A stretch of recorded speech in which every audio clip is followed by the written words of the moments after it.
I have a question about the meditation object, and you were saying, by definition, if vitaka and vichara are present, you're in the first jhana. Right. Because that's the definition of the first jhana: bliss, joy, and vitaka and vichara, basically. Then you also mentioned like the shades of gray, and I'm thinking of, for instance, the breath as a meditation object that, I definitely feel like I had moved into beyond the first jhana, but still coming back to the breath as a meditation object, and then maybe expanding into,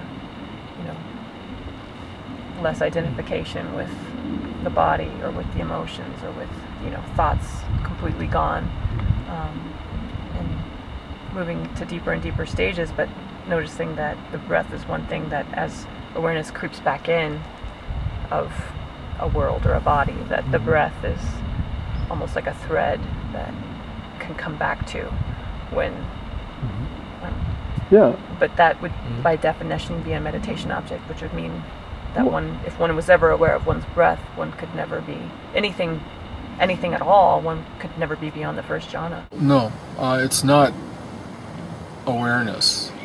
It's Michael's comment from yesterday is relevant here. And remember, you were talking about waves, right? That it's the waves of experience. So let's say you can get to the second jhana, which is the stilling of the mind, but that stilling of the mind may only last a few seconds or a few minutes, and then a burst of thought will come.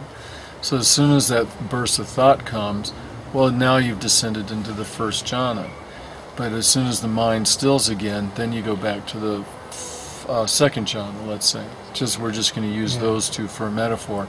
And that could happen in any of the four jhanas. You could be moving in waves through all four jhanas.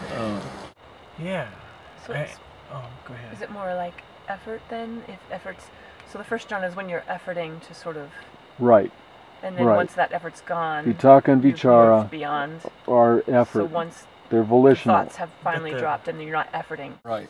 But because it's waves, then let's say, to me it's skillful means to, let's say if meditation on the breath was your meditation object that got you to the stilling of the mind, then when a burst of thought arises, then you can go back to your breath until that your mind stills again. Then you go back to the still mind as your object. But the breath might actually be in the background the whole time. Go ahead. Sorry, Michael. And as you move along, say you're up in the third, fourth, and then the thought comes in, so back to the first. Right. Your experience of the first is much different than it was when you were first sitting down. And to get back up takes less and less time. Less time, less effort. Less effort. Because all you have to do is just return, just go back to the still mind. Breath or whatever. Right, right. When the thought arises, then you go back to the breath, which then helps you still the mind, and then so you just move these waves. It takes you right back where you were. Right back and to then the beyond. third or fourth or whatever. Right. But once you're in that immaterial phase of the fifth samadhi through the eighth, there's no more of that no more back and forth wavy stuff, wavy gravy stuff. You're now nailed in there. And the other thing is that the upper four samadhis are not necessarily linear. You could go 1 through 4 and then pop into the 8th, the 7th, or the 6th.